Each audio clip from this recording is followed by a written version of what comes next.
హరే కృష్ణ అందరికీ స్వాగతం. ఈరోజు మనం శ్రీమద్ భాగవతం మొదటి స్కందం మొదటి అధ్యాయంలో రెండవ శ్లోకం నుంచి చూడబోతున్నాం. నిన్న మనము మొదటి శ్లోకం చూసాం. మొదటి శ్లోకంలో వ్యాసదేవుడు ముందుగా ఓం నమో భగవతే వాసుదేవాయ అని స్టార్ట్ చేశారు. భగవంతుడైనటువంటి వాసుదేవుడికి నమస్కారాన్ని తెలియజేస్తున్నారు. ఆ నమస్కారాన్ని తెలియజేసే ముందు భగవంతుడి యొక్క పరమసత్యం పరమసత్యం యొక్క 7 లక్షణాల గురించి కూడా మనకి తెలియజేశారు ఆ శ్లోకంలో. ఒక్కొక్క దాన్ని వివరంగా మనము నిన్న చూసాం.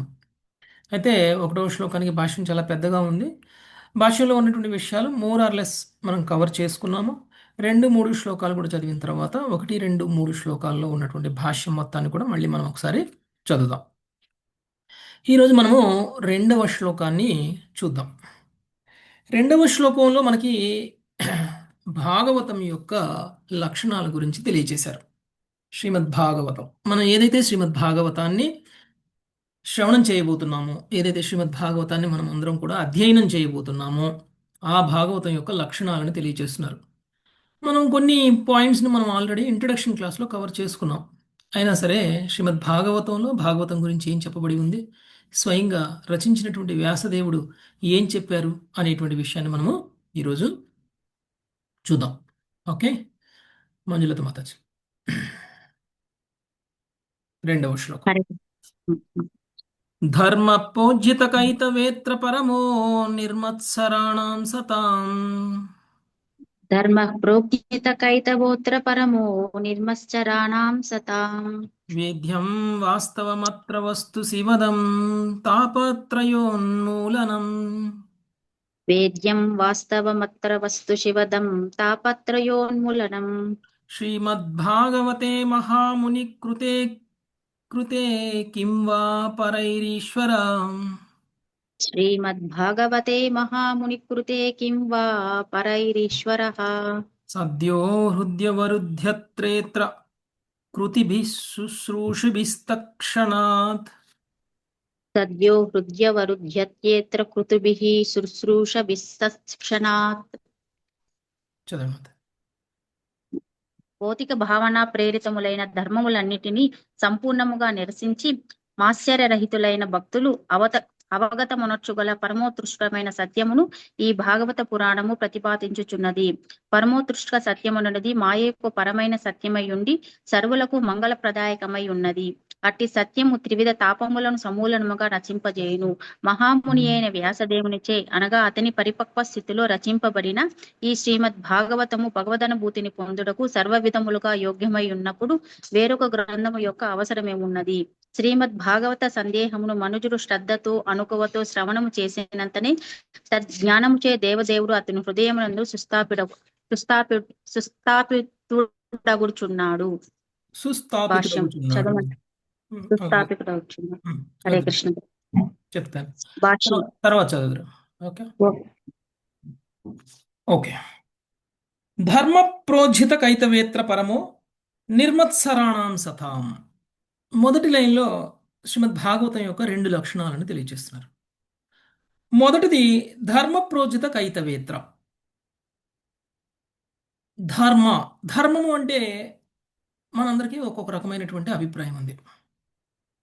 ధర్మము అని అంటే నియమ నిబంధనల్ని ఫాలో అయితే ధర్మం పాటిస్తున్నావు అని అంటారు కదండి. నియమాలని పాటిస్తూ చేసినటువంటి వాడు ధర్మంగా ఉన్నట్లు.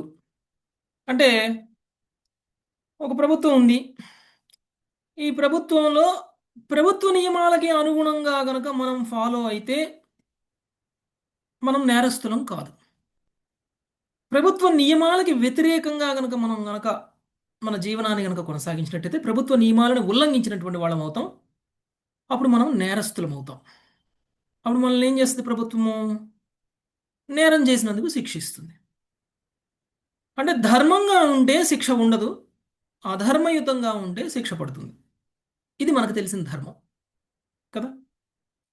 అయితే ధర్మము అంటే ఇంకొక అర్థం ఏమొస్తుంది అని అంటే బాధ్యత, మనందరి యొక్క బాధ్యత. ఒక్కొక్క వ్యక్తికి ఒక్కొక్క ధర్మం ఉంది. ఒక గృహస్థ స్త్రీగా మీకు ఒక ధర్మం ఉంది. మీ ధర్మం ఏమిటి? మీ కుటుంబాన్ని అవసరమైనటువంటి అన్ని వ్యవహారాలు మీరు చూసుకోవడం. భర్త, పిల్లలు, కుటుంబ సభ్యులకి అవసరమైనటువంటి ఇంట్లో ఉన్నటువంటి కార్యక్రమాలన్నింటినీ కూడా మీరే చూసుకుంటూ ఉంటారు. అది మీ ధర్మం. అందరినీ క్షేమంగా చూసుకోవడం మీ ధర్మం. అందరినీ ప్రేమగా చూసుకోవడం మీ ధర్మం. మరి మీ భర్తకి కూడా అదే ధర్మం ఉంటుందా? ఆయన కూడా ఇంట్లో కూర్చొని ఆయన కూడా వంటింట్లో వంట వండితే ధర్మాన్ని పాటించినట్లు అవుతుందా? అవదు. ఆయన ధర్మం ఏమిటి? ఆయన రోజు మార్నింగే లేవగానే ఆఫీస్కి వెళ్ళాలా, జాబ్ చేయాలా, డబ్బు సంపాదించాలా, కుటుంబ పోషణకి అవసరమైనటువంటి ఏర్పాట్లన్నీ చేయాలి. అది ఆయన ధర్మం. పిల్లల్ని స్కూల్కి పంపించాలా, స్కూల్లో చదవడానికి అయ్యేటువంటి ఖర్చులన్నీ ఆయనే భరించాలా? భార్య భరిస్తుందా? భార్య ఒకవేళ సంపాదించకపోతే భర్త నిందించడానికి లేదు. ఎందుకంటే అది భార్య బాధ్యత కాదు. ఎవరి బాధ్యత? భర్త బాధ్యత. భర్త సంపాదించాలా, పిల్లల పోషణకి, భార్య పోషణకి, కుటుంబ సభ్యుల పోషణకి అవసరమైనటువంటి ఏర్పాట్లన్నీ ఆయనే చేయాలా, వాళ్ళ విద్యాభ్యాసానికి అవసరమైన ఏర్పాట్లు చేయాలా, వాళ్ళ వివాహాలు చేయాలా, వివాహాలైన తర్వాత వాళ్ళకి కావాల్సినటువంటి అన్ని ఏర్పాట్లు చేయాలా. ఇది ఆయన ధర్మం. తండ్రికి ఒక ధర్మం, తల్లికి ఒక ధర్మం, భార్యకి ఒక ధర్మం, పుత్రుడికి ఒక ధర్మం, పుత్రికకి ఒక ధర్మం, అల్లుడికి ఒక ధర్మం, కోడలకు ఒక ధర్మం. ఒక్కొక్కరికి ఒక్కొక్క రకమైనటువంటి ధర్మం ఉంది. వాళ్ళు వాళ్ళ బాధ్యతలుగా నెరవేరుస్తూ ఉంటారు. అంటే మనం మన బాధ్యత నిర్వహణ కనుక చేసినట్లయితే మనము ధర్మాన్ని పాలిస్తున్నాము అని అర్థం. అంతేనా? దీన్ని ఇది కూడా ఒక రకమైనటువంటి ధర్మమే. ఇంకొక ధర్మం ఉంది. ధర్మాన్ని ఇంకొక విధంగా ఎలా అర్థం చేసుకోవచ్చు అంటే, ధర్మము అంటే మనం పాటించేటువంటి మత లేకపోతే రిలీజియన్ అంటారు కదా, రిలీజియన్ కూడా ధర్మం అని అంటారు. ఒక్కొక్కరికి ఒక్కొక్క రిలీజియన్, వాళ్ళ రిలీజియన్లో ఏం చెప్పబడి ఉందో దాన్ని మనం అనుసరించటం, అది ధర్మం. నిజానికి ఇక్కడ చెప్పబడినటువంటి ధర్మము అంటే ధర్మ, అర్థ, కామ, మోక్ష, చతుర్విధ పురుషార్థాలు అంటారు వీటిని. ధర్మము అంటే మనము చేసేటువంటి బాధ్యతను నిర్వర్తించటము అని అనుకుంటే, బాధ్యతను నెరవేర్చడం వల్ల మనకేం కలుగుతుంది? అర్థము. అర్థము అంటే డబ్బు. డబ్బు వస్తుంది. అంటే ధర్మాన్ని గనక పాటిస్తే మనకి అవసరమైనటువంటి అర్థము లభిస్తుంది. అర్థము అంటే లక్ష్మి, డబ్బు.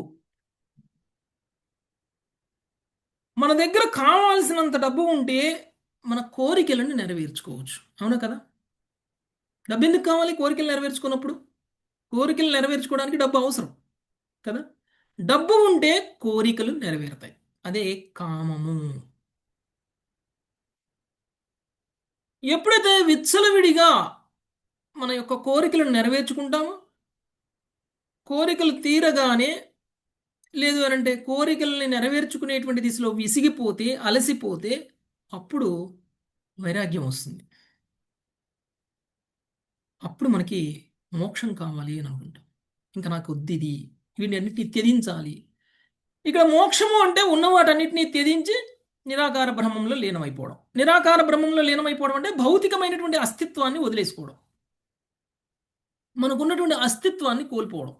అదే నిరాకార బ్రహ్మ లీనం అంటే.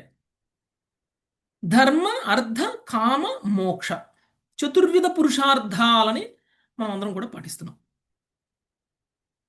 అందుకే మనందరికీ కూడా వర్ణాశ్రమ ధర్మము ఇవ్వబడింది. వర్ణాశ్రమ ధర్మంలో 4 వర్ణాలు, 4 ఆశ్రమాలు. ప్రతి వ్యక్తి ఏదో ఒక వర్ణం, ఏదో ఒక ఆశ్రమంలో ఉండి తన యొక్క ధర్మాన్ని నిర్వర్తిస్తున్నారు. మనందరికీ తెలియదు మన ధర్మం ఏమిటి అనేటువంటి విషయం. మనం ఏ వర్ణము, మనం ఏ ఆశ్రమానికి చెందినటువంటి వాళ్ళము అనే దాన్ని బట్టి మన యొక్క ధర్మం ఏమిటి అనేటువంటి విషయం మనకు అర్థమవుతుంది.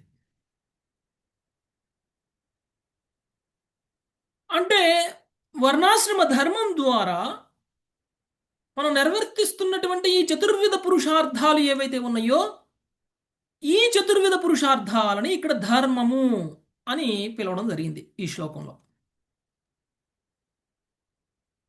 ఈ ధర్మాన్ని శ్రీమద్ భాగవతము ఖండిస్తుంది.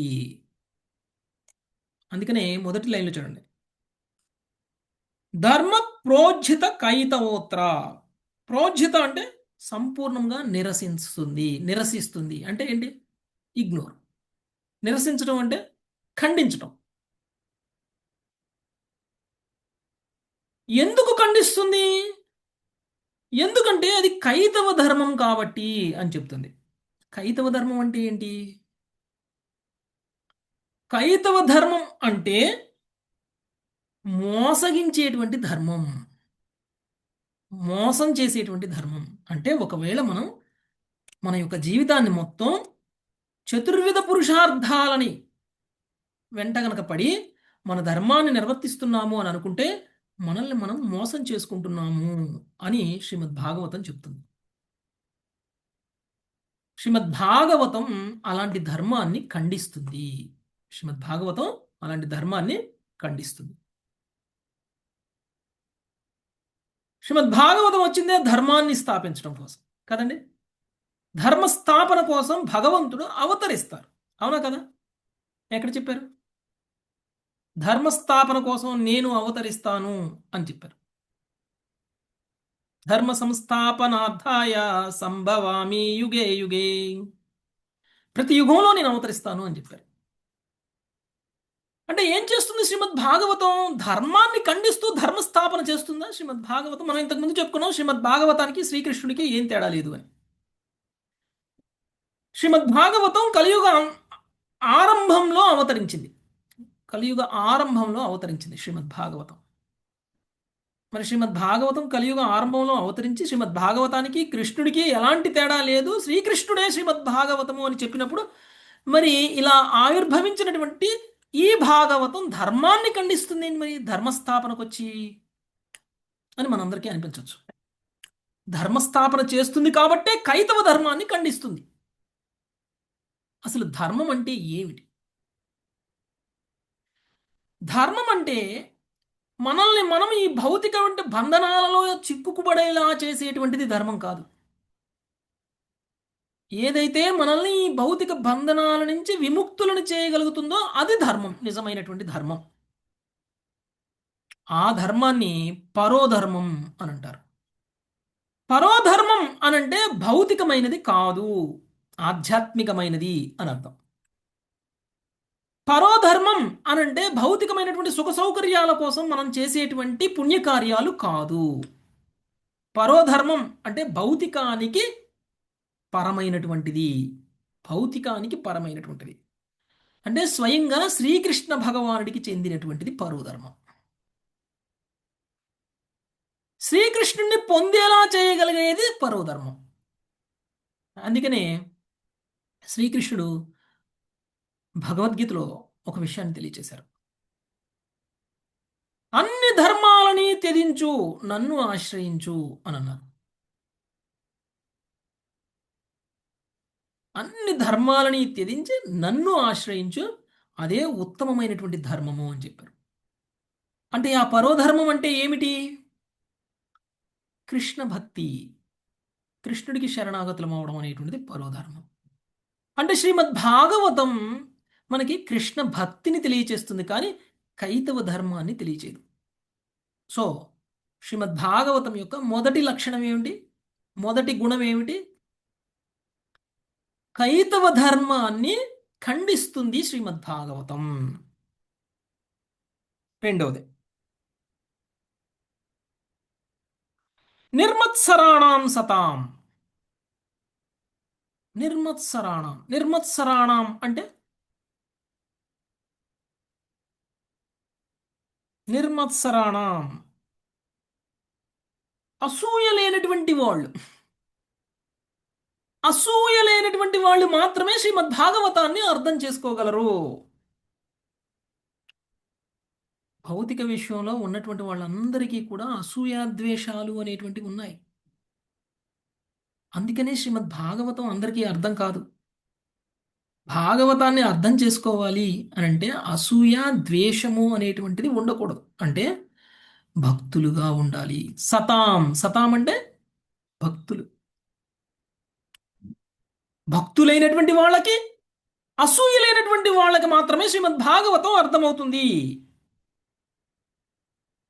శ్రీమద్ భాగవతం అందరికీ అర్థం కాదు, అసూయలైనటువంటి వాళ్ళకి మాత్రమే అర్థమవుతుంది. భగవద్గీతలో 9వ అధ్యాయంలో మొదటి శ్లోకంలో కూడా శ్రీకృష్ణ భగవానుడు అదే చెప్పారు శ్రీకృష్ణుడికి. నీకు ఒక గుహ్యమైనటువంటి జ్ఞానాన్ని తెలియచేస్తున్నాను, ఎందుకు అంటే నీకు అసూయ లేదు కాబట్టి అని అన్నారు. మీరు చూడండి 9వ అధ్యాయం మొదటి శ్లోకం భగవద్గీత. కృష్ణుడు క్లియర్గా చెప్పేశాడు, భగవద్గీతలో చెప్పబడి ఉన్నటువంటి జ్ఞానము గుహ్యమైనటువంటి జ్ఞానము, అంటే సీక్రెట్ నాలెడ్జ్. అది అందరికీ అర్థం కాదు. ఎవరికి అర్థమవుతుంది? భక్తులకి, అసూయ లేనటువంటి వాళ్ళకి మాత్రమే అర్థమవుతుంది. అందుకని భగవద్గీతని కృష్ణుడు అర్జునుడికి బోధిస్తూ, నీకు అసూయ లేదు కాబట్టి, నువ్వు నా భక్తుడు కాబట్టి నీకు నేను గుహ్యమైన జ్ఞానం ఇస్తున్నాను అనేటువంటి విషయం చెప్పారు. అది భగవద్గీతలో స్వయంగా కృష్ణుడు చెప్పారు. అదే విషయాన్ని మనకి శ్రీమద్ భాగవతంలో కూడా ఇక్కడ తెలియజేస్తున్నారు. అసూయాద్వేషాలు లేనటువంటి వ్యక్తులకి మాత్రమే, భక్తులైనటువంటి వాళ్ళకి మాత్రమే శ్రీమద్ భాగవతం అర్థమవుతుంది. మరి మనందరిలో అసూయాద్వేషాలు లేవా? మరి ఒకవేళ ఉంటే ఈ రోజు నుంచి భాగవతం వినడం మానేయాలా? విన్నా అర్థం కాదు కదా, విన్నా అర్థం కాదు కదా, మానేయాలా? అవసరం లేదు. మనలో ఉన్నటువంటి అసూయాద్వేషాలని శ్రీమద్ భాగవతం పోగొడుతుంది. లేని వాళ్ళు వింటే భాగవతం బాగా అర్థమవుతుంది, ఉన్నవాళ్ళు వింటే వాళ్ళ యొక్క అసూయాద్వేషాలు పోతాయి. ఏ స్థాయిలో మనలో ఉన్నటువంటి అసూయాద్వేషాలు నశిస్తాయో ఆ స్థాయిలో శ్రీమద్ భాగవతం మనకు అర్థమవుతుంది, అవగతమవుతుంది. భక్తిలో పురోగమించిన కొద్దీ భాగవతం ఇంకా డీప్గా అర్థమవుతుంది. సముద్రం యొక్క లోతు ఎంత, సముద్రం యొక్క పొడవు వెడల్పు ఎంత అంటే చెప్పడం సాధ్యమవుతుందా? శ్రీమద్ భాగవతం యొక్క పొడవు వెడల్పు ఎంత, శ్రీమద్ భాగవతం యొక్క లోతు ఎంత అంటే ఎవరు చెప్తారు? నేను చెప్తా అండి. శ్రీమద్ భాగవతం 335 అధ్యాయాలు, 1800 శ్లోకాలు, పొడవు వెడల్పు చెప్పేశాను. ఇంతే శ్రీమద్ భాగవతం అంటే. పొడవు వెడల్పు చెప్తే చెప్పగలరేమో శ్రీమద్ భాగవతాన్ని, కానీ లోతును మాత్రం చెప్పలేదు. ఎంత డెప్త్ ఉంది ఈ శ్రీమద్ భాగవతంలో మనం అర్థం చేసుకోవడానికి అని అంటే, అది మనకి మన మన మన ఇంటెన్సిటీ, మన యొక్క హృదయంలో ఉన్నటువంటి కల్మషాలు ఏ స్థాయిలో తొలగిపోయాయి అనేటువంటి దాన్ని బట్టి భాగవతంలో ఉన్నటువంటి తత్వం యొక్క లోతు మనకు అప్పుడు అర్థమవుతుంది. అందుకనే భాగవతం అందరికీ ఒకలా అర్థం కాదు. అందుకనే భాగవతం చదివిన వాళ్ళందరూ పూర్తిగా చదివినట్లు కాదు. ముందు మనలో ఉన్నటువంటి దుర్గుణాలని జయించగలగాలి. అప్పుడు మనం భాగవతం పట్టుకుంటే భాగవతం తనకు తాను రివీల్ చేసుకుంటుంది, తనకు తాను రివీల్ చేసుకుంటుంది. మీరు ముందు భాగవతానికి మిత్రుడు అవ్వాలి, భాగవతంలో ఉన్నటువంటి వివిధ క్యారెక్టర్స్కి మిత్రులు అవ్వాలి. ఇప్పుడు మీకు సంబంధించినటువంటి విషయాలు మీరు ఎవరికి చెప్తారు? మీకు ఆంతరంగిక మిత్రులైనటువంటి వాళ్ళకి మాత్రమే చెప్తారు. మీరు సీక్రెట్స్, మీ సీక్రెట్స్ ఎవరికి పడితే వాళ్ళకి చెప్పేస్తారా? పబ్లిక్గా దండోరా కొట్టి మరీ చెప్పేస్తారా నా సీక్రెట్ ఇది అని? చెప్పరు కదా. చివరికి కుటుంబ సభ్యులకు కూడా చెప్పాం, చివరికి తల్లిదండ్రుల దగ్గర నుంచి కూడా దాస్తాం. కొన్ని పర్సనల్ విషయాలు ఉంటాయి చూసారా, అవి మనకి తప్ప ఎవరికీ తెలియదు, మనకి మాత్రమే తెలుస్తుంది, ఎవరికి తెలియదు. కానీ మనకి చాలా దగ్గర, మనకి ఆత్మబంధువు అనిపించినటువంటి వాళ్ళకి మనం చెప్పే ప్రయత్నం చేస్తాం. చెప్తే ఏమవుతుంది? మన బరువు దిగుతుంది, మన టెన్షన్ రిలీఫ్ అవుతుంది. మనకి ఎవరైతే వెల్ విషర్ అని అనుకుంటామో వాళ్ళకి మనము మన యొక్క బాధని, మన యొక్క కష్టాన్ని, మన యొక్క దుఃఖాన్ని మనం తెలియజేస్తాం. ఎలాంటి వాళ్ళకి తెలియజేస్తాం? నేను ఒకవేళ నాకు సంబంధించినటువంటి రహస్యాన్ని నేను వీళ్ళకి చెప్తే వీళ్ళు దాన్ని ఆసరాగా తీసుకొని, అడ్వాంటేజ్గా తీసుకొని మిస్యూజ్ చేసుకోరు అని అనుకున్నటువంటి వాళ్ళకి చెప్తాం. అంటే వాళ్ళు మిత్రులై ఉండాలి, చాలా క్లోజ్ అయి ఉండాలి, వాళ్ళు మన వెల్ విషర్స్ అయి ఉండాలి. అలాంటి వాళ్ళకి మనము మన యొక్క సీక్రెట్స్ చెప్తాం. ఇప్పుడు శ్రీమద్ భాగవతం సీక్రెట్స్ చెప్పాలి మనకి. శ్రీమద్ భాగవతంలో ఉన్నటువంటి ఆ, గుహ్యమైనటువంటి జ్ఞానాన్ని మనం తెలుసుకోవాలి అంటే మనం ఏం చేయాలి? శ్రీమద్ భాగవతానికి క్లోజ్ ఫ్రెండ్ అవ్వాలి, మిత్రులం అవ్వాలి. అప్పుడు శ్రీమద్ భాగవతం ఇతను నావాడు అని అనుకుంటుంది, ఇతనికి నేను చెప్పచ్చు అని అనుకుంటుంది. అప్పుడు భాగవతంలో ఉన్నటువంటి రహస్యాలు మనకు తెలుస్తాయి. ఒకవేళ మనం ఏదైనా చెప్తే అవతల వ్యక్తి ఒక తప్పు భావంతో, ఓకే ఇతని వీక్నెస్ నాకు తెలిస్తే ఇతన్ని నేను ఆట పట్టించవచ్చు అని అనుకునేటువంటి భావన కలిగి ఉన్నటువంటి వ్యక్తికి మనం ఎప్పుడైనా చెప్తామా? ఏదైనా చెప్తామా? చెప్పం. అంటే నెగిటివ్ మెంటాలిటీతో శ్రీమద్ భాగవతాన్ని అప్రోచ్ అయితే శ్రీమద్ భాగవతం తన రహస్యాన్ని మనకి తెలియచేయదు. పాజిటివ్ మెంటాలిటీతో వెళ్ళాలి శ్రీమద్ భాగవతానికి, మిత్రుడిగా వెళ్ళాలి. మరి భాగవతానికి మిత్రుడు అవడం ఏంటండి? ఎలా ఎలా? భాగవతానికి మనం మిత్రులుగా ఉండాలి అని అన్నాం. ఎలా ఉండాలి శ్రీమద్ భాగవతానికి మిత్రుడిగా? శ్రీమద్ భాగవతంలో అనేక క్యారెక్టర్లు ఉన్నాయి. సుఖదేవ గోస్వామి, సూత గోస్వామి, సౌనకాది ఋషులు, పాండవులు, అర్జునుడు, ధర్మరాజు, భీష్ముడు, విశుద్ధ భక్తులు, పరీక్షిత్ మహారాజు, కుంతీదేవి, పృథ మహారాజు, ప్రహ్లాదుడు, ధ్రువుడు, ఇంకా ఎంతమంది గురించి మనం శ్రీమద్ భాగవతంలో చదువుకోబోతున్నాం? వీళ్ళందరూ మనకి మిత్రులు అవ్వాలి. ఎలా వాళ్ళని మిత్రులు అవ్వడం అంటే, వాళ్ళు ఏం చేశారు, వాళ్ళు ఎలా చేశారు, వాళ్ళకి సమస్యలు వస్తే వాళ్ళు ఎలా ఎదుర్కొన్నారు, వాళ్ళ జీవితాన్ని ఎలా ధర్మబద్ధంగా పరోధర్మాన్ని ఎలా నిర్వర్తించారు, వాళ్ళకి భగవంతుడు ఎలా సహాయం చేశారో అలా భగవంతుడు మనకి కూడా సహాయం చేయగలగాలి. అంటే వాళ్ళ అడుగుజాడల్లో నడవాలి, వాళ్ళని ఇన్స్పిరేషన్గా తీసుకోవాలి. సుఖాలలో దుఃఖాలలో వాళ్ళు ఎలా స్పందించారు, ఎలా ప్రతిస్పందించారు అనేటువంటి విషయాన్ని అర్థం చేసుకోవాలి. మన జీవితంలో వాళ్ళ నుంచి నేర్చుకున్నటువంటి విషయాలని మనము అలవర్చుకోవాలి, మన జీవితంలోకి తీసుకురావాలి. అంటే శ్రీమద్ భాగవతం మనం ఎలా జీవించాలో తెలియచేస్తుంది. అనేక క్యారెక్టర్స్ ద్వారా మనం ఎలా జీవించాలో, ఎలా ఈ జీవితాన్ని వదిలేయాలో అనేటువంటి విషయాన్ని శ్రీమద్ భాగవతం మనకి నేర్పుతుంది. ప్రతి క్యారెక్టర్ని మనం మిత్రుడుగా మార్చుకోగలిగితే ఆ మిత్రుడు నుంచి మనం నేర్చుకున్నటువంటి విషయాలను మన జీవితంలో ఉపయోగించుకోవాలి. మన జీవితంలో మన జీవితాన్ని ఆ విధంగా మనం నడుచుకోవాలి. శ్రీమద్ భాగవతం అనేది కేవలం వినడానికి మాత్రమే కాదు, ఆచరించడానికి. ఆచరించకుండా వింటే ఆ శుద్ధి రాదు, ఆ క్యారెక్టర్ని మనం ఇన్వాల్వ్ అయినట్లు కాదు, ఆ క్యారెక్టర్ ద్వారా మనం నేర్చుకున్నటువంటి విషయం ఏమీ లేనట్లు. కాబట్టి ప్రతిరోజు మనం చదువుతున్నటువంటి శ్రీమద్ భాగవతంలో ఏదో ఒక తత్వం, ఏదో ఒక విషయం మనకు తెలుస్తుంది. ప్రతి క్యారెక్టర్ నుంచి మనం తెలుసుకోవాల్సినటువంటి విషయం ఉంటుంది. ప్రత్యేకించి ఆ తత్వం వచ్చినప్పుడు, ఆ క్యారెక్టర్ నుంచి మనం తెలుసుకోవాల్సినటువంటి విషయం వచ్చినప్పుడు మనం ఒకటికి 2 సార్లు చెప్పుకొని ముందుకు వెళ్తాం, మనం చర్చించి ముందుకు వెళ్తాం. కాబట్టి ఆ తత్వాన్ని కేవలం చెవుల ద్వారా విని లోపలికి తీసుకెళ్లకుండా ఉండకుండా చెవుల ద్వారా హృదయం వరకు తీసుకెళ్లి హృదయాన్ని శుద్ధి చేసి అది మనం ఆచరించేటువంటి స్థితికి కనుక వెళ్ళినట్లయితే అప్పుడు మనం ఆ క్యారెక్టర్తో ఫ్రెండ్షిప్ చేసినట్టు, మిత్రులమైనట్లు. అప్పుడు మనం శ్రీమద్ భాగవతంకి మిత్రులమైనట్లు, అప్పుడు మనం భక్తులమైనట్లు. అప్పుడు మనకి శ్రీమద్ భాగవతం తనకు తాను తనలో ఉన్నటువంటి సీక్రెట్ని మనకి తెలియజేస్తుంది. అది నిర్మత్సరాణం అంటే, నిర్మత్సరాణం సతాం వేద్యం వాస్తవమత్ర వస్తు శివదం తాపత్రయోన్మూలనం. సో రెండు రెండు లక్షణాలు చూసాం. ఒకటేంటి? కైతవ ధర్మాన్ని ఖండిస్తుంది, అంటే ధర్మ అర్థ కామ మోక్షాలతో కూడినటువంటి ధర్మం ఏదైతే ఉందో దాన్ని ఖండిస్తుంది.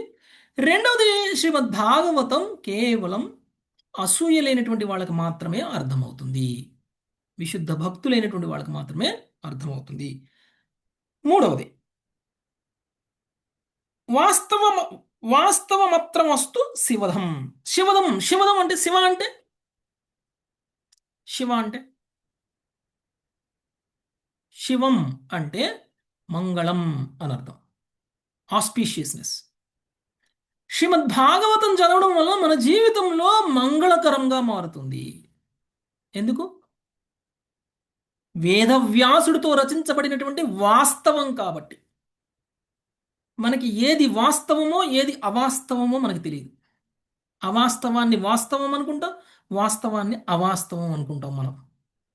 కానీ శ్రీమద్ భాగవతం వాస్తవాన్ని అవాస్తవం నుంచి వేరు చేసి కేవలం వాస్తవాన్ని మాత్రమే తెలియజేస్తుంది మనకి. అంటే ప్యూర్ సత్యం,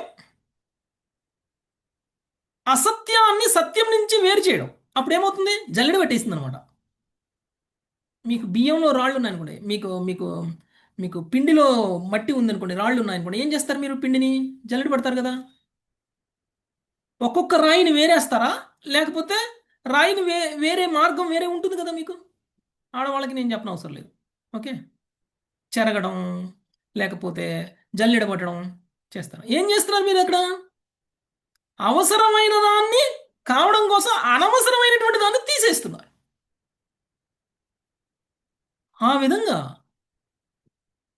శ్రీమద్ భాగవతం వేదవ్యాసుడితో రచించబడినటువంటి అవాస్తవాలను తొలగించి వాస్తవాన్ని మాత్రమే ఇవ్వబడింది. కాబట్టి శ్రీమద్ భాగవతాన్ని చదివితే మన జీవితం మంగళకరంగా మారుతుంది. ఇది మూడవ శ్రీమద్ భాగవతం యొక్క మూడవ లక్షణం. మొదటిది కైతవ ధర్మాన్ని త్యజిస్తుంది. రెండవది నిర్మత్సరాణం, అసూయ లేనటువంటి వాళ్ళకి మాత్రమే శ్రీమద్ భాగవతం అర్థమవుతుంది. మూడవది వాస్తవం ఏంటో అవాస్తవం ఏంటో తెలిసేలా చేస్తుంది. కేవలం వాస్తవాన్ని మాత్రమే ఇస్తుంది, మనకి మంగళాన్ని తీసుకొస్తుంది. నెక్స్ట్ తాపత్రయోన్మూలనం. తాపత్రయోన్మూలనం, తాపత్రయాలు అంటే దుఃఖాలు. దుఃఖాలు. తాపత్రయోన్మూలనం అంటే దుఃఖాలను తొలగిస్తుంది, కష్టాలను తొలగిస్తుంది. శ్రీమద్ భాగవతం మనం శ్రవణం చేస్తే మనకున్నటువంటి కష్టాలన్నీ పోతాయి. మనకి మూడు రకాల తాపత్రయాలు ఉంటాయి: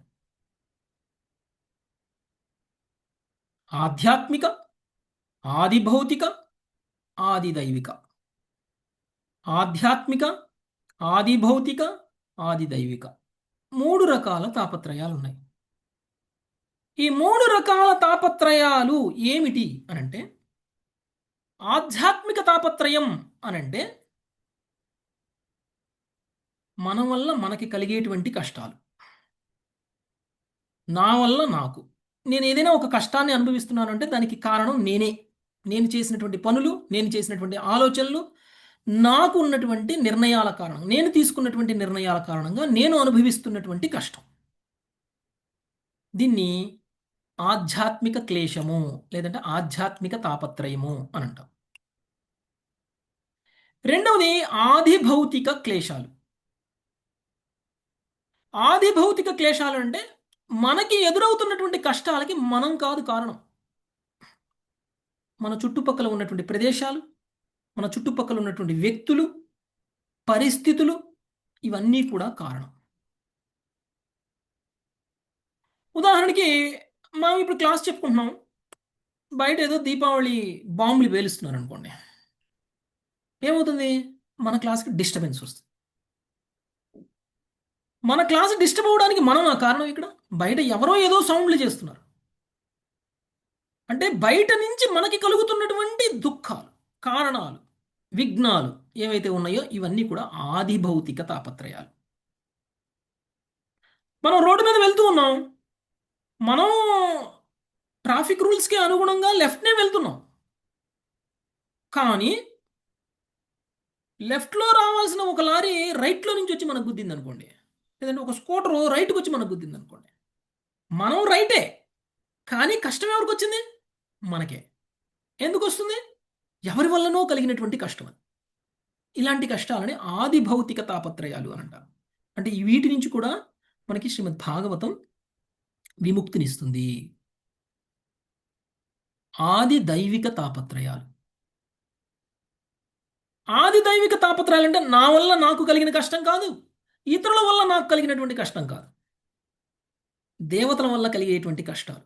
అదేంటండి, దేవతలు కూడా కష్టాలను ఇస్తారా మనకి? దేవతలు కూడా కష్టాలను ఇస్తారు.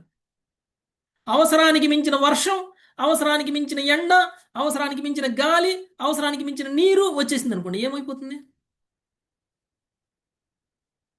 మనం అందరం కూడా కష్టాలను అనుభవిస్తాం కదా. ఎండలు ఎక్కువైతే చస్తున్నారు, వానలు ఎక్కువైతే చనిపోతున్నారు, చలి ఎక్కువైనా చనిపోతున్నారు, అవునా కదా. వర్షాలు ఎక్కువ కురిసినా చనిపోతున్నారు, వార్తల్లో వస్తున్నాయి కదా. వర్షపాతం ఇంత నమోదైంది, ఈ జిల్లాలో ఇంతమంది, ఆ జిల్లాలో అంతమంది మరణించారు అని చెప్తుంటారు. ఇల్లు కూలిపోతున్నాయి, భూకంపాలు వస్తున్నాయి. ప్రకృతి వైపరీత్యాలు ఏవైతే ఉన్నాయో ఇవన్నీ కూడా దేవతల ద్వారా కలిగేటువంటివి. వీటిని ఆది దైవిక తాపత్రయాలు అని అంటారు. తాపత్రయోన్మూలనం, శ్రీమద్ భాగవతం చదివితే తాపత్రయోన్మూలనం జరుగుతుంది, అంటే దుఃఖాల నుంచి విముక్తి లభిస్తుంది. ఇప్పుడు అడగచ్చు, అయితే నేను శ్రద్ధగా కూర్చొని శ్రీమద్ భాగవతం చదువుతాను, మరి నేను ఆల్రెడీ ఒకసారి శ్రీమద్ భాగవతం మొత్తం చదివేశాను, మీరు చదువుతుంటే విన్నాను, అయినా నా జీవితంలో ఇంకా ఎందుకు కష్టాలు ఉన్నాయి? ఉన్నాయా లేదా? అందరికీ కష్టాలన్నీ పోయాయా? అన్ని కష్టాలు పోతే మళ్ళీ వచ్చి రెండోసారి భాగవతం దగ్గర ఎందుకు కూర్చుంటాం? కూర్చుంటామా? అన్ని కష్టాలు పోతే మనం మళ్ళీ భాగవతం దగ్గరికి రాం, భాగవతం దగ్గరకు వచ్చి మళ్ళీ కూర్చున్నాం. ఓకే. నిజానికి ఈ పదం యొక్క అర్థము ఇక మనకి కష్టాలు రావు అని కాదు, కానీ ఒకవేళ ఆధ్యాత్మిక, ఆది భౌతిక, ఆది దైవిక కష్టాలు వస్తే మనం ఎలా ఎదుర్కోవాలి అనేటువంటి విషయాన్ని శ్రీమద్ భాగవతం మనకి నేర్పిస్తుంది. మీరు అనుకోవచ్చు, శ్రీమద్ భాగవతంలో చెప్పబడినటువంటి క్యారెక్టర్లకే కష్టాలు ఉన్నాయండి, శ్రీమద్ భాగవతం చదివితే మా కష్టాలు ఎలా పోతాయి అని. లేవా కష్టాలు? పాండవులకి కష్టాలు లేవా? కుంతీదేవికి కష్టం లేదా? పరీక్షణ్ మహారాజుకి కష్టం జరగలేదా? ధ్రువుడికి కష్టం లేదా? ప్రహ్లాదుడికి కష్టం లేదా? పృథ మహారాజుకి కష్టం రాలేదా? ప్రచేతసులకి కష్టం రాలేదా? ఇంతమంది శ్రీమద్ భాగవతంలో చెప్పబడినటువంటి ప్రతి క్యారెక్టర్కి కష్టం అనేటువంటిది ఇవ్వబడింది. అంటే శ్రీమద్ భాగవతం చదివితే ఈ క్యారెక్టర్స్ అందరినీ మనం పరీక్షిస్తాం. ఈ క్యారెక్టర్స్ అందరూ వాళ్ళ వాళ్ళ జీవితంలో కలిగినటువంటి కష్టాలని, సుఖాలని, దుఃఖాలని అన్నిటినీ మనం తెలుసుకుంటాం. తెలుసుకున్నప్పుడు వాళ్ళు కష్టంలో ఎలా స్పందించారు, సుఖంలో ఎలా స్పందించారు, సంతోషంలో ఎలా స్పందించారు అనేటువంటి విషయం మనకు తెలుస్తుంది. ఆ విధంగా సుఖ దుఃఖాలలో మనం ఎలా ఉండాలి అనేటువంటి విషయాన్ని నేర్పుతుంది. రెండవది, దుఃఖం వచ్చినప్పుడు దాన్ని ఎదుర్కోగలిగినటువంటి శక్తి సామర్థ్యాలు మనం పొందుతాం శ్రీమద్ భాగవతం చదవడం వల్ల. భక్తిలో పురోగమించినటువంటి వ్యక్తి ఒకవేళ ఏదైనా కారణం వల్ల తన పాత కర్మల కారణంగా ఏదైనా ఒక కష్టం వస్తే ఆ వ్యక్తి భగవంతుడి కరుణ కారణంగా నాకు ఈ కష్టం ఏర్పడింది, భగవంతుడు ఎంతో కష్టాన్ని ఇవ్వాల్సింది కొద్దిలో ఇలా తీసేశాడు అని తెలుసుకోగలుగుతాం. లేదు అంటే భగవంతుడిని నిందిస్తాం. మీరు భగవంతుడికి పూజ చేసినా, భగవంతుడికి పూజ చెయ్యకపోయినా, శ్రీమద్ భాగవతం చదివినా, శ్రీమద్ భాగవతం చదవకపోయినా మీ కర్మలని మీరు అనుభవించి తీరాలి. ఈ జన్మలో చేసినటువంటి కర్మలు అయితే మనకు తెలుస్తాయి, నేను ఈ తప్పు చేశాను, ఆ తప్పు చేశాను, అందుకే నేను ఇప్పుడు అనుభవిస్తున్నాను అని మనకు తెలుస్తాయి. కానీ పూర్వజన్మలో చేసినటువంటి కర్మలు మనకేం తెలుస్తాయి? ఎంత పాపాలు చేసామో మనకేం తెలుస్తాయి? ఆ పాపాల యొక్క ఫలితాలు కూడా మనం ఇప్పుడు అనుభవిస్తూ ఉంటాం, అది మనకు తెలియదు. కానీ ఇవన్నీ అనుభవించి తీరాల్సిందే. ఒక భక్తుడైనటువంటి వ్యక్తికి ఈ కర్మఫలాలు చాలా తక్కువలో పోతాయి. భక్తుడు కానటువంటి వాడికి ఎంత పాపం చేశాడో ఆ పాపానికి ఈక్వలెంట్ ఫలితం అనేటువంటిది మనకు వస్తుంది. జనరల్గా మనం చూస్తే ఇంట్లో పిల్లవాడు ఏదైనా తప్పు చేస్తే తండ్రి ఏం చేస్తాడండి? శిక్షిస్తాడు. కొడుకు తప్పు చేస్తే తండ్రి శిక్షిస్తాడు. తండ్రి ఆఫీస్కి వెళ్ళిపోయాడు, కొడుకు ఇంట్లో ఏదో కాల్చేశాడు, ఏదో ఎరక్కొట్టేశాడు, ఏదో అద్దం పగలగొట్టేశాడు, విలువైనటువంటి టీవీ పగలగొట్టేశాడు ఉదాహరణకి.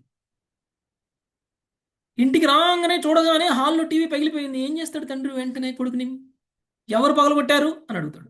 కొడుకు అని తెలియగానే ఎందుకు పగలగొట్టాడు, ఎలా పగిలింది అనేది ప్రశ్న సమాధానం ఉండదు. ముందు దగ్గర తీసుకుంటాడు, దగ్గర తీసుకొని ముద్దు పెట్టుకుంటాడు. అవునా? ఈపు మీద చేత్తోటి. ఓకే. అంటే శిక్షిస్తాడు ఆ, తండ్రి కొడుకుని శిక్షిస్తాడు. అదే ఒకవేళ ఆ కొడుకు తల్లి చాటుకి వెళ్ళిపోయాడు అనుకోండి, తండ్రి వచ్చే సమయానికి తల్లి ఏం చేస్తుంది? తండ్రి రాకముందే, తండ్రి రాగానే, తండ్రి చూడగానే తల్లిని ఆశ్రయించినటువంటి కొడుకుని దగ్గర తీసి నువ్వేనా పగలగొట్టావు అని డ్రామా చేస్తుంది తల్లి. కొంచెం డ్రామా చేస్తుంది. ఏమని? తండ్రి కొట్టకుండగానే తల్లే కొట్టేస్తుంది ముందే. తండ్రి చూస్తూ ఉండగా తల్లి కొట్టేస్తుంది. కొట్టేస్తే ఏమవుతుంది? అప్పుడు తండ్రి, ఓకే, వాడు చేసిన తప్పుకు నువ్వు శిక్షించావుగా, ఇంక మళ్ళీ నేను కూడా ఏం శిక్షిస్తాలే అని ఆగుతాడు. నిజానికి తల్లి తండ్రి శిక్షించినంతగా శిక్షిస్తుందా? తండ్రి కొడితే ఎంత దెబ్బ తగులుతుంది, తల్లి కొడితే ఎంత దెబ్బ తగులుతుంది? తండ్రి కొడితే వాచిపోతుంది. తల్లి కొట్టినట్టు యాక్షన్ చేస్తుంది కానీ కొడుతుంది. తిట్టినట్టు యాక్షన్ చేస్తుంది, తిడుతుంది కానీ తిట్టదు. సో ఆ విధంగా కొడుకుని తండ్రి యొక్క శిక్ష నుంచి కాపాడుతుంది, కానీ తిడుతుంది, కొడుతుంది, కానీ తండ్రి శిక్ష నుంచి కాపాడుతుంది. ఆ విధంగానే ఎప్పుడైతే మనం శ్రీమద్ భాగవతాన్ని కనుక చదువుతామో అప్పుడు మనం భక్తులం అవుతాం, మనలో ఉన్నటువంటి కల్మషాలన్నీ పోతాయి. అప్పుడు భగవంతుడు శిక్షించి శిక్షించినట్లు, కర్మఫలాన్ని అనుభవించి అనుభవించినట్టు కొద్దిలో తీసేస్తాడు. అందుకనే భక్తుడికి తెలుస్తుంది తను ఎదుర్కొంటున్నటువంటి కష్టాలు భగవంతుడి కృప కారణంగా ఎదురవుతున్నాయి అని. అంతే తప్ప భగవంతుడిని నిందించడు, ఇంకా ఆహ్వానిస్తాడు. అలాంటి కర్మలు పోతున్నాయి అని సంతోషిస్తాడు. ఒకప్పుడు చేసిన కర్మ కొద్దిలో పోతుంది అంటే ఎంతమందికి ఆనందం ఉండదు? చిన్న దెబ్బతో పోవడం ఇంపార్టెంటా, లేకపోతే ఒక కాలో ఒక చెయ్యి పోవడం? కర్మఫలం కర్మఫలానుసారం ఒక కాలు పోవాలి అని ఉందనుకోండి, కాలు పోకుండా ఒక ఏలు పోయింది అనుకోండి, సంతోషమా కాదా? కాలు పోవాల్సిన ప్లేస్లో ఏలు పోయింది అనుకోండి, సంతోషమా కాదా? హ్యాపీ. అంటే ఏలు పోయినందుకు సంతోషిస్తున్నారు ఏంటి అని అనుకుంటారు భక్తులు, పిచ్చోళ్ళ? అదేంటి ఏలు పోతే సంతోషిస్తుంది? కానీ భక్తుడికి తెలుసు కాలు పోవాల్సింది ఏలు పోయింది కాబట్టి సంతోషిస్తున్నాను అని. కానీ అభక్తులకి, బయట నుంచి చూసే వాళ్ళకి వాళ్ళకి అలాంటివి ఉండవు. అందుకని చాలా మంది పెద్దవాళ్ళు చూసారా, ప్రారబ్ధం ప్రారబ్ధం అని అంటుంటారు. కొద్దిలో పోయింది, మంచిదైంది. ప్రాణం పోవాల్సింది ప్రాణం పోకుండా ఏదో కొద్దిలో పోయింది, సంతోషం అని. దెబ్బ తగిలినప్పుడు, కష్టం వచ్చినప్పుడు కూడా వాళ్ళు సమర్థించుకుంటారు. అది వాళ్ళకి పూర్వం నుంచి శాస్త్రంలో చెప్పబడినటువంటి విధంగా భక్తుల నుంచి వచ్చినటువంటి సంస్కారం అది.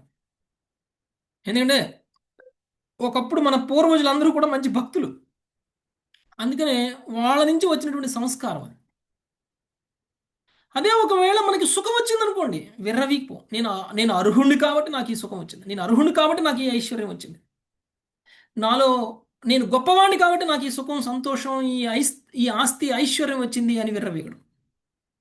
భగవంతుడు నాకు అర్హత ఉన్నా అర్హత లేకపోయినా నాకు ఈ సుఖాన్ని, ఈ సంతోషాన్ని ఇచ్చారు. నాకు అర్హత లేదు, భగవంతుడు కృపతో నేను ఈ సంతోషాన్ని, నేను ఈ సుఖాన్ని అనుభవిస్తున్నాను అనుకుంటాడు. అంటే భగవంతుడు కేంద్రంగా కర్మలు చేస్తాడు, భగవంతుడు కేంద్రంగా సుఖదుఖాలను తీసుకుంటాడు. శ్రీమద్ భాగవతాన్ని చదివితే భగవంతుడు కేంద్రంగా కర్మలు చేయడం అనేటువంటిది జరుగుతుంది. అది తాపత్రయోన్మూలనం అంటే. ఓకే.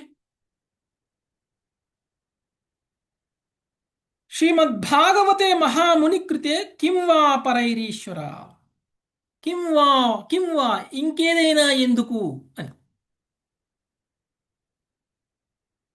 ఎందుకు? ఈ శ్రీమద్భాగవతాన్ని వ్యాసదేవుడు రచించాడు. మునికృతే ఎవరిచ్చారు? వ్యాసముని ద్వారా ఇవ్వబడింది. ఉం?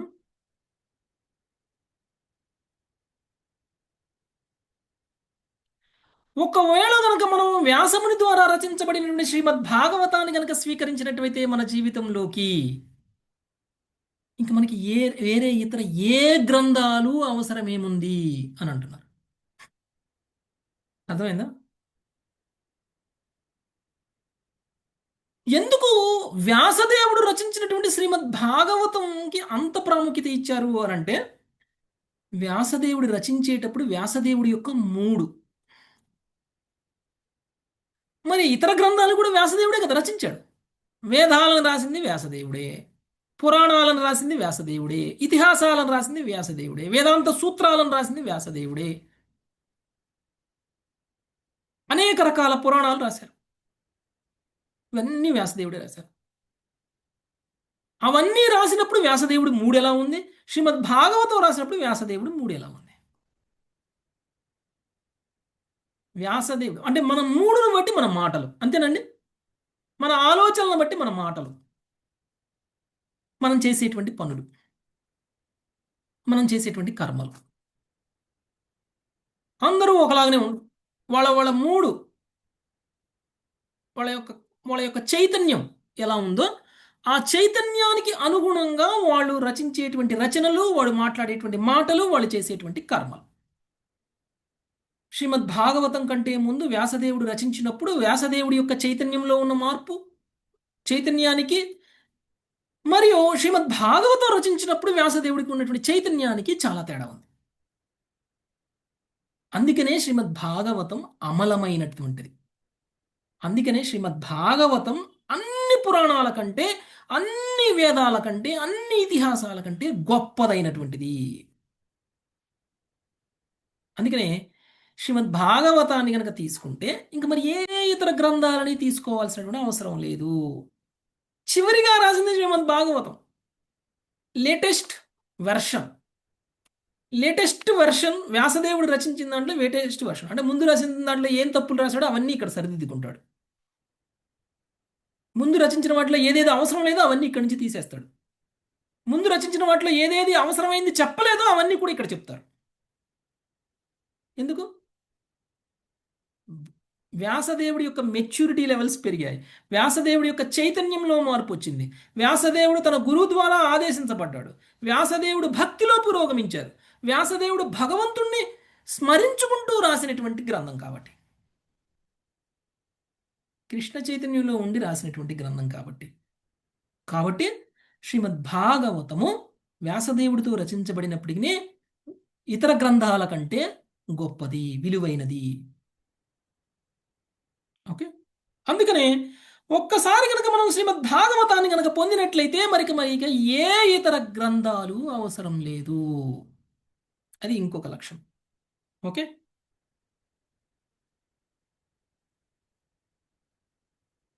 ఎన్నైనాయండి? 5 అయినాయా?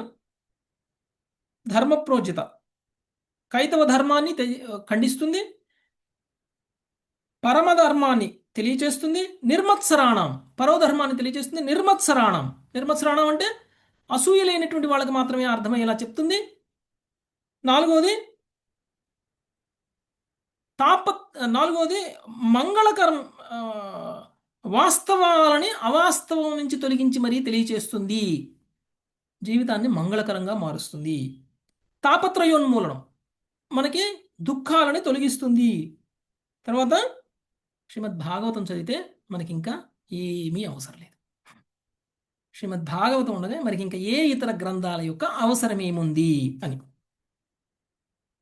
సద్యో హృద్యవరుధ్యతేత్ర కృతిభి శుశ్రూషుభిస్తత క్షణాత్. అవరుధ్య అంటే సుస్థాపితం అవడం, అత్ర అత్ర అంటే దీని అని. మీరు ఈ శ్లోకంలో చూస్తే అత్ర అత్ర అనేటువంటి పదం 3-4 సార్లు ఉపయోగించారు. కైతవోత్ర, ఓత్ర దగ్గర అక్కడ అత్ర అని ఉపయోగించారు. తర్వాత ఇక్కడ కూడా అత్ర అనేటువంటి పదం ఉపయోగించారు.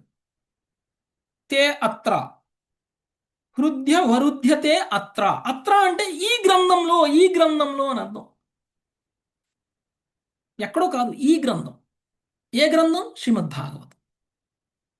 శ్రీమద్ భాగవతము ఇంకా ఏం చేస్తుందంట? శ్రీమద్ భాగవతాన్ని శ్రవణం చేయటం వల్ల హృదయంలో భగవంతుణ్ణి సుస్థాపితం చేస్తుంది. మన హృదయంలోకి భగవంతుడు ఎంటర్ అవుతారు.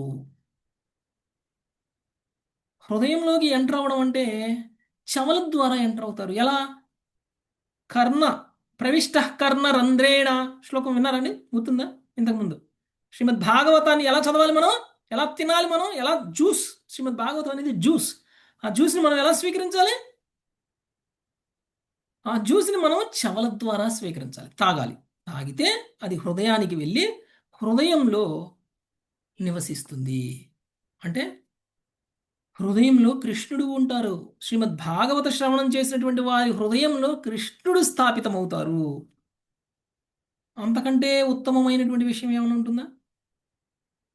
మనందరం కూడా కృష్ణ భక్తిని, కృష్ణ ప్రేమని పొందడం కోసం మాత్రమే శ్రీమద్ భాగవతాన్ని చదువుతున్నాం. కాబట్టి శ్రద్ధగా శ్రీమద్ భాగవతాన్ని శ్రవణం చేస్తే మన హృదయంలో శ్రీకృష్ణ భగవానుడు నెలవై ఉంటారు. ఓకే. సో ఇవి 7 శ్రీమద్ భాగవతం యొక్క లక్షణాలు. మనకి పర్పట్లో చెప్పిన కొన్ని విషయాలను మళ్ళీ మనము ఇక్కడ చర్చిద్దాం. శ్రీమద్ భాగవతము ధర్మాన్ని స్థాపిస్తుంది అనేటువంటి విషయం చెప్పుకున్నాం. మొదటి విషయం చెప్పుకున్నప్పుడు ధర్మస్థాపనకి భగవంతుడు అవతరిస్తారు. శ్రీమద్ భాగవతం కూడా భగవంతుడితో సమానము. ధర్మస్థాపనే చేస్తుంది శ్రీమద్ భాగవతం కూడా. ఆ ధర్మం కైతవ ధర్మం కాదు, అది పరోధర్మం అనేటువంటి విషయం చెప్పారు. అది పరోధర్మం. మీరు ఏదైనా సరే భగవంతుడి అవతారము అని అన్నప్పుడు ఏదైనా ఒక అవతారాన్ని కనుక తీసుకుంటే, ఏ అవతారం తీసుకున్నా కానీ ఆ యుగంలో ఆ అవతారము ఆ యుగ ధర్మాన్ని స్థాపించి వెళ్తుంది. మనం ఏదైనా ఒక అవతారం గురించి తెలుసుకున్నాం అనుకోండి, రామావతారం గురించి చదివామనుకోండి, కేవలం రాముడి గురించే తెలుస్తుంది. లేదు వరాహ అవతారం గురించి చదివామనుకోండి, కేవలం వరాహం గురించే తెలుస్తుంది, వరాహ భగవానుడి గురించి మాత్రమే తెలుస్తుంది. నరసింహ అవతారం చదివామనుకోండి, నరసింహ అవతారం మాత్రమే తెలుస్తుంది. కానీ శ్రీమద్ భాగవతం చదివితే అన్ని అవతారాలు కవర్ అవుతాయి. శ్రీమద్ భాగవతం అన్ని అవతారాలు కలిసి ఉంది. అందుకనే శ్రీమద్ భాగవతాన్ని శ్రీకృష్ణుడు అని అంటాం. శ్రీమద్ భాగవతానికి శ్రీకృష్ణుడుకి తేడా లేదు అని ఎందుకు అంటున్నాము అంటే, శ్రీకృష్ణుడే అవతారి కాబట్టి. అంటే అన్ని అవతారాలకి మూలం శ్రీకృష్ణుడు. శ్రీమద్ భాగవతంలో అన్ని అవతారాలు ఉన్నాయి, దశావతారాలు ఉన్నాయి శ్రీమద్ భాగవతం. అంతకంటే ఎక్కువ అవతారాలు ఉన్నాయి. సముద్రం అలలు ఎన్ని ఉన్నాయో అన్ని అవతారాలు వస్తూ పోతూ ఉంటాయి, భగవంతుడి యొక్క అవతారాలు. సముద్రంలో అలలను మీరు లెక్కించగలరా? సరే, ఒక అల వచ్చేసింది, ఒడ్డుకి చేరుకుంది, ఇంకొక అల రాదు అని ఎవరైనా చెప్పగలరా? అలలు వస్తూనే ఉంటాయి, పోతూనే ఉంటాయి. కొత్త అలలు మళ్ళీ వస్తూనే ఉంటాయి, మళ్ళీ పోతూనే ఉంటాయి. అలా భగవంతుడి యొక్క అవతారాలు అసంఖ్యాకం. సముద్రపు అలల వస్తూ పోతూ వస్తూ పోతూ వస్తూ పోతూ ఉంటాయి. ఆ అవతారాలన్నిటి గురించి చదవాలంటే మనకి శ్రీమద్ భాగవతం సరిపోదు. ఇంకా ఎంతో చదవాలి, ఇంకా ఎన్నో పుస్తకాలు, ఎన్నో గ్రంథాలు కావాలి. ఒక్కొక్క అవతారం యొక్క ఉద్దేశం, ఆ అవతారం యొక్క లీలలు, ఆ అవతారం యొక్క కర్మలు అన్నీ మనం చదివితే ఆ తత్వాన్ని కనుక మనం తెలియచేసుకోవాలంటే మనం ఒక జన్మ సరిపోదు. అందుకనే ప్రధానమైనటువంటి కొన్ని అవతారాలకు సంబంధించినటువంటి విషయాలన్నీ లీలలన్నీ కూడా శ్రీమద్ భాగవతంలో చర్చించబడ్డాయి. సో మీరు ఏ పురాణము చదవనవసరం లేదన్నది అందుకు. ఓకే, ఏ పురాణము చదవాల్సినటువంటి అవసరం లేదు. శ్రీమద్ భాగవతం చదివితే అన్ని అవతారాల గురించి చదివినట్టే, అన్ని ధర్మాల గురించి చదివినట్టే, పరోధర్మం గురించి కూడా చదివినట్టే. మనలో ఉన్నటువంటి కల్మషాలన్నింటినీ కూడా మనకి తొలగించి మంగళంగా మారుస్తుంది భాగవతం. కాబట్టి శ్రీమద్ భాగవతం గ్రంథావతారం. ఓకే, శ్రీమద్ భాగవతం గ్రంథావతారం. కృష్ణుడికి అభిన్నమైనటువంటి శ్రీమద్ భాగవతం చైతన్య చరితామృతంలో వస్తుంది. కృష్ణతుల్య భాగవత విభు సర్వ సర్వాశ్రయ, విభు సర్వాశ్రయ, ప్రతి శ్లోకే ప్రతి అక్షరే నానా అర్థకయ. చైతన్య మహాప్రభు చెప్తారు, ప్రతి శ్లోక ప్రతి అక్షర నానా అర్థకయ. ఓకే, ప్రతి శ్లోకంలో ప్రతి అర్థంలో ప్రతి అక్షరంలో శ్రీకృష్ణుడు ఉన్నారు. ఓకే, అందుకని శ్రీమద్ భాగవతాన్ని చదివితే శ్రీమద్ భాగవతం ప్రతి పేజీలో మనకి శ్రీకృష్ణుడు కనపడాలి. ఎప్పుడు సాధ్యమవుతుంది అది? యాక్చువల్గా ఒక శ్లోకంలో వస్తుంది, ప్రతి పేజీలో ప్రతి అక్షరంలో శ్రీకృష్ణ భగవానుడు కనుక మనం దర్శించుకోలేకపోతే మనం శ్రీమద్ భాగవతాన్ని సరిగా చదవలేదు అని అర్థం. శ్రీమద్ భాగవతాన్ని ప్రామాణికమైనటువంటి వ్యక్తి నుంచి వినలేదు అని అర్థం. శ్రీమద్ భాగవతాన్ని వినేటువంటి చదివేటువంటి అర్హత మనకు లేదు అని అర్థం. ప్రతి శ్లోకంలో, ప్రతి అక్షరంలో, ప్రతి భాష్యంలో, ప్రతి పేజీలో కృష్ణుడు కనపడతాడు మనకి. ఎప్పుడు? ప్రామాణికమైనటువంటి పరంపరలో ఉన్నటువంటి వ్యక్తి ద్వారా శ్రవణం చేసినప్పుడు, ఆ పరంపరలో మనము కూడా ఒక భాగంగా మారినప్పుడు, మనం కూడా భక్తుడిగా ఆ పరంపరలో ఉన్నప్పుడు శ్రీమద్ భాగవతంలో ప్రతి పేజీలో శ్రీకృష్ణ భగవానుడు దర్శనమిస్తాడు మనకి. ఓకే, అది నిర్మత్సరానం అనే విషయానికి భాష్యంలో ఆ, ప్రభుపాదుల వారు 3 లెవెల్స్ చెప్పారు నిర్మత్సరానం. ఓకే, ఆ 3 లెవెల్స్ ఏమిటి అని అంటే, ఒకటి అసూయ. మనం మామూలుగా ఎవరికైనా సరే, ఏదైనా సరే మనం సాధించలేనిది సాధించారనుకోండి, ఏమవుతుంది మనకి? అసూయ వస్తుంది. వాడే ఎందుకు సాధించాడు, నేనెందుకు సాధించలేదు, దేవుడు వాడికి ఎందుకు ఇచ్చాడు, నాకెందుకు ఇవ్వలేదు, నాకెందుకు లేదు అని బాధపడటం కంటే వాడికి ఎందుకు ఇచ్చాడు అని మనం బాధపడతాం ముందు.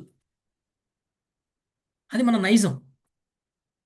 ఓకే, మనకు లేని దాని గురించి మనం బాధపడం, ఇతరులకు ఉన్న దాని గురించి బాధపడతాం మనం. దాన్నే అసూయ అంటారు. ఓకే, సో నిర్మత్సరాణం అంటే అసూయ లేనితనం. అసూయ లేకుండా ఉండడాన్ని 3 లెవెల్స్లో ఎలా అర్థం చేసుకోవాలి అని అంటే, ఇతరులకు ఉన్న దాని గురించి మనం బాధపడకుండా ఉంటే అదొక లెవెల్. మనకు కొంతవరకు అసూయ లేదు అని చెప్పొచ్చు. నేను ఎవరికి ఏదున్నా నేనేం బాధపడనండి అని అంటే, మీరు అసూయ లేని వాళ్ళ అని అంటే అది ఫస్ట్ లెవెల్ అనమాట. అసూయ లేనితనం అది ఫస్ట్ లెవెల్. అసూయ లేనితనం. నాకున్న దాంతో నేను సుఖంగా ఉంటానండి, ఇతరులకు ఉన్న దాని గురించి నేను ఆలోచించను, ఇతరులకు ఉన్న దాని గురించి నేను బాధపడను కూడా, వాళ్ళకి ఎందుకుంది అని కూడా నేను ప్రశ్నించను, వాళ్ళకి ఎందుకుందని నా ఆలోచన కూడా రాదు అని అంటే నేను అసూయ లేని వాడిని కాదు. అసూయ అసూయ అసూయ లేనితనంలో మొదటి లెవెల్ అనమాట అది. రెండవ లెవెల్ ఏంటో తెలుసా? మనకు నిజంగా అసూయ లేకపోతే ఎవరైనా ఇతరులు కష్టపడుతున్నారు అనుకోండి, వాళ్ళు ఏదో సాధించడానికి మనం సహాయం చేస్తాం వెళ్ళి, మనం వాళ్ళకి శ్రేయోభిలాషులుగా మారుతాం, వాళ్ళకి లేనిది సాధించడానికి మన వంతు కృషి చేస్తాం. అది సెకండ్ లెవెల్ అసూయారాహిత్యానికి ఉదాహరణ. వాళ్ళేదో కష్టపడి వాళ్ళేదో సాధిస్తే వాళ్ళు సాధించిన దానికి నేను ఏడవనండి అని అంటే అది ఫస్ట్ లెవెల్ అసూయ లేకపోవడం. రెండోది, వాళ్ళు ఒకవేళ సాధించలేకపోతే వాళ్ళు సాధించడానికి మనం ఏం చేయగాలి, మనం ఎలా వాళ్ళు కోరుకున్నది సాధించడానికి మనం ఎలా హెల్ప్ చేయాలి అని మనం వెళ్ళి వాళ్ళకి వెల్విషర్గా, వాళ్ళకి అవసరమైనటువంటి రిసోర్సెస్నిచ్చి, వాళ్ళకి అవసరమైనటువంటి నాలెడ్జ్నిచ్చి, వాళ్ళు ఏది కోరుకుంటున్నారో అది పొందేలా చేయగలగడం ఉంది చూసారా, అది రెండవ లెవెల్ అసూయ రాహిత్యానికి.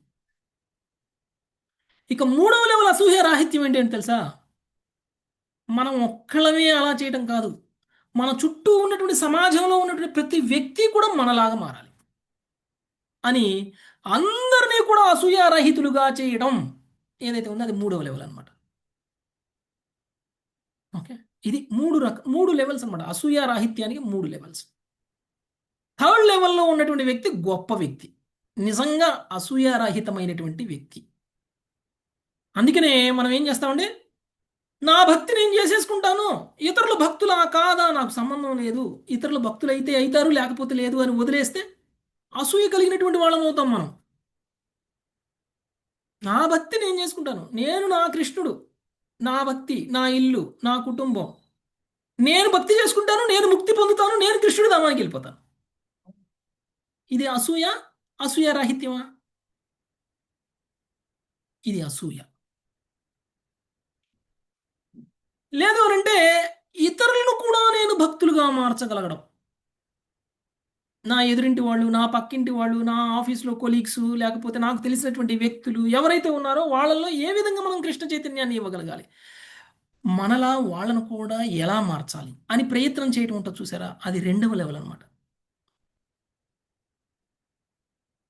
అంటే వాళ్ళకి కూడా భక్తిని కలిగేలా చేయడం, వాళ్ళకి కూడా కృష్ణ ప్రేమ కలిగేలా చేయడం. ఇక మూడవది, నేను చేసినట్టే నా చుట్టూ ఉన్న వాళ్ళు కూడా చెయ్యాలి అని అనుకోవడం. అంటే ఇతరులను కూడా భక్తులుగా మార్చడమే కాకుండా ఇతరులను కూడా భక్తులుగా మార్చగలిగేటువంటి శక్తిని వాళ్ళకి ఇవ్వడం. అంటే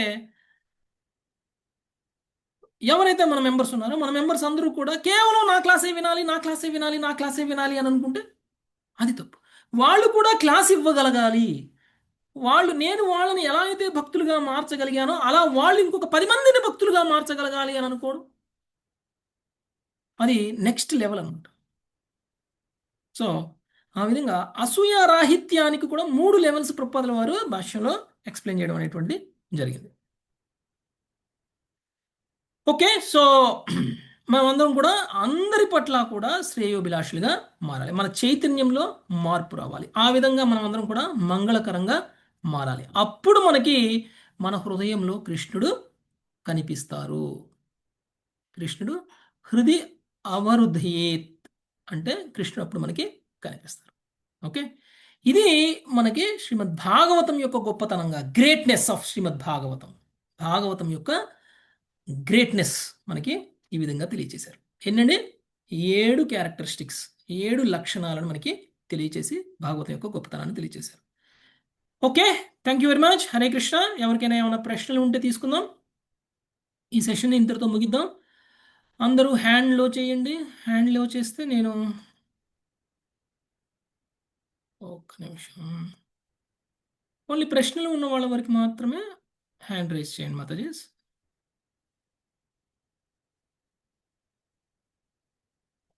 ఎవరికైనా ఏమైనా ప్రశ్నలు ఉంటే హ్యాండ్ రైజ్ చేయొచ్చు.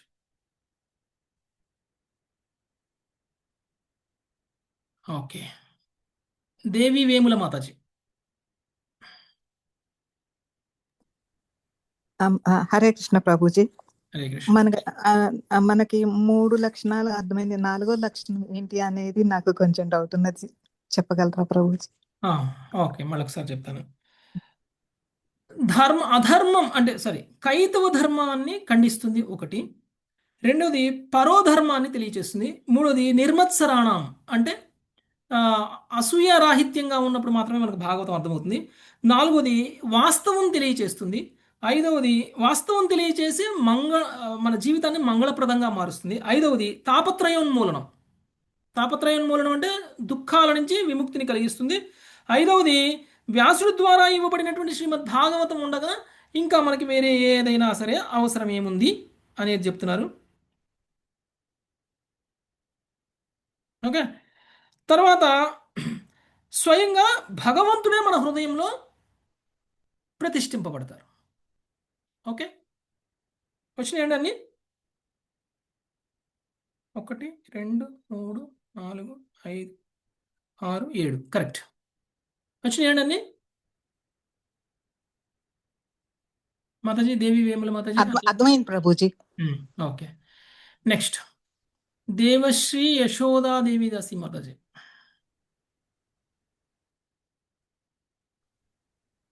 హరే కృష్ణ ప్రభుజీ, దండోత్ ప్రణామ్. హరే కృష్ణ మాతాజీ. హరే ప్రభుజీ, మీరు ఇప్పుడు చెప్పారు కదా, మనమే కాకుండా మన చుట్టుపక్కల వాళ్ళని కూడా చేయాలి, మనం అప్పుడు అసూయ రైతులమవుతాము అని చెప్పారు కదా. భక్తులను చేయాలి, మనం ఒక్కరమే కాదు, వినడము అందరితోటి కూడా వినేటట్లు చేయాలని అన్నారు. అంటే కొంతమంది వినరు కదా ప్రభుజీ, వాళ్ళు వింటారా లేదా అనేది వాళ్ళ కర్మానుసారం ఉంటుంది, వాళ్ళ సుకృతి అనుగుణంగా ఉంటుంది. కానీ మన ప్రయత్నం మనం చేయాలి, మనం మంచి ఉద్దేశంతోనే వాళ్ళకి చెప్పాలి. ఓకే, వాళ్ళు వినాలి, వింటే వాళ్ళకి మంచి జరుగుతుంది అనే ఉద్దేశంతోనే మనం మన కర్మ చేయాలి. అవతల వాళ్ళు ఎలా తీసుకుంటారు అనే దాంతో మీ క్యారెక్టర్ డిసైడ్ అవ్వదు. ఓకే ఓకే ప్రభుజీ, మేము కొంతమందికి అయితే మాల ఇచ్చి అందరిని జపం చేయమని, వాళ్ళకు కూడా వాళ్ళ రిలేషన్స్ కి ఇచ్చి వాళ్ళకి చేయమని చెప్తున్నాము. భగవద్గీత ఇచ్చి చదవమని చెప్తున్నాము, క్లాసులకు అటెండ్ కమ్మని చెప్తున్నాము. మాధవి, ఒక విషయం ఏంటంటే, ఎవరైనా సరే వెళ్ళిపోయి చెప్పేసి ఇగో మాలిచ్చి నేను చాంటింగ్ చేస్తున్నా మీరు కూడా చాంటింగ్ చేయండి అంటే చెయ్యరు. కూర్చోబెట్టి చేపిస్తున్నా ప్రభుజీ, నేను చెయ్యరు. మీరు చేస్తే చేసుకుని నేను ఎందుకు చేయాలి అంటారు. వాళ్ళకి దాని విలువ తెలియాలి, వాళ్ళకి క్లాసులు వినాలి. ఓకే, వాళ్ళకి దాని యొక్క ఇంపార్టెన్స్ ఏంటో వాళ్ళకి అర్థమయ్యి ఇది చాంటింగ్ చెయ్యాలి అని వాళ్ళు స్వీకరించగలిగేలా మనం ప్రవచనం చెప్పాలి, మనం మాట్లాడి వాళ్ళకి అది ఇవ్వగలగాలి. అప్పుడే వాళ్ళు తీసుకుంటారు. కానీ అందరికీ ఇస్తే అలా ఇగో నేను చేస్తున్నాను, ఇది చేస్తే మంచిది అని చెప్పినంత మాత్రాన వాళ్ళు నమ్మరు. వాళ్ళు నమ్మడానికి వాళ్ళకి ఏం చెప్తే ఎలా చెప్తే నమ్ముతారో అలా చెప్పాలి. ఓకే మాతాజీ. ఓకే ప్రభుజీ. ఉమ్. ఓకే ప్రభుజీ, అయితే థ్యాంక్ యూ. మీరు మీ సాయశక్తిగా ప్రయత్నం చేస్తున్నారు మాతాజీ, అందులో ఏం తప్పలేదు. మీరు మంచి ఉద్దేశంతో చేస్తున్నారు, అందులో ఏమీ తప్పలేదు. స్వీకరించేటువంటి వాళ్ళకి ఆ సుకృతి ఉంటే స్వీకరిస్తారు. లేదు అని అంటే ఆ సమయం వచ్చినప్పుడు భగవంతుడు వాళ్ళ మీద కూడా కృప చూపించినప్పుడు వాళ్ళు స్వీకరిస్తారు. వాళ్ళు స్వీకరించట్లేదు కదా అని చెప్పేసి మన ప్రయత్నాన్ని ఆపాల్సిన అవసరం లేదు. Okay, right Mataji. Okay Prabhuji, thank నా ప్రయత్నం చేస్తున్నా, వాళ్ళు చేసేటట్లు కూడా చేస్తున్నా, చూస్తున్నా, యూ. ఫాలో అప్ చేస్తున్నా ప్రభుజీ. నా ప్రయత్నం అట్లా అంతే మాతాజీ. ఇంకా మిగిలింది దేవుడు చూసుకుంటాడు. మిగిలింది దేవుడు చూసుకుంటాడు. ఫలితాన్ని దేవుడు చూసుకుంటాడు. అంతే ప్రభుజీ. హరే కృష్ణ. Thank you Prabhuji. హరే కృష్ణ. ప్రణామాలు. శ్రీవాణి మాతాజీ. హరే కృష్ణ ప్రభుజీ. ఎస్ మాతాజీ. ప్రళయం గురించి చెప్పారు కదా ఇందాక, ప్రళయాలు ఎలా ఉంటాయి అనేది మనకి వచ్చేంతా కూడాను ఇప్పుడు మన కళ్ళ ముందే కనిపిస్తున్నాయి అనిపిస్తుంది ప్రభుజీ. నేపాల్ ప్రళయం కాదు, క్లేశాలు. క్లేశ ఉమ్. అది ఇప్పుడు కష్టాలు. మనకు వచ్చేసి నేపాల్లో హిమాలయాల్లో భూకంపం వస్తే నేపాల్ మొత్తం కొట్టుకు వెళ్ళిపోయాయి ప్రభుజీ. దాన్ని చూస్తుంటే ఎంత భయానకంగా ఉందంటే ఇక ముందు ముందు ఇంకా ఎలా ఉంటుంది అనేది కూడా ఊహించుకోవడానికి కష్టంగా ఉంది. ఎస్ మాతాజీ. ప్రకృతి వైపరీత్యాలు అవన్నీ కూడా అవును ప్రభుజీ, ప్రకృతి అవి ఆది దైవిక క్లేశాలు. ఇవాళ జరిగింది ప్రభుజీ, అసలు చాలా ఘోరంగా ఉంది. Okay okay okay. సో ఏమైనా ప్రశ్న ఉందా మీకు? ఓకే, నెక్స్ట్ మళ్ళీ శ్రీమాతాజీ. క్వశ్చన్ లేని వాళ్ళు హ్యాండ్ లో చేయండి. మళ్ళీ శ్రీమాతాజీ. హరే కృష్ణ ప్రభుజీ. హరే కృష్ణ. త్రివిధ తాపాల గురించి చెప్పారు కదా ప్రభుజీ. భాగవతంలోకి వచ్చాక ఈ 4 years నుంచి ఆధ్యాత్మికంగా ముందుకు వెళ్ళగలిగే ఒక అంటే సాధనని నేర్చుకోగలిగాం ప్రభుజీ. అలాగే ఏ కష్టాన్నైనా తట్టుకునే శక్తి కూడా మాకు ఈ భాగవతమే ఇచ్చింది ప్రభుజీ. ఈ సమస్యలు, కష్టాలు అసలు వీటి గురించి ఆలోచించడం మానేశాము. అది కూడా ఈ భాగవతం వల్లనే ఇవన్నీ కూడా మేము నేర్చుకోగలిగాం ప్రభుజీ.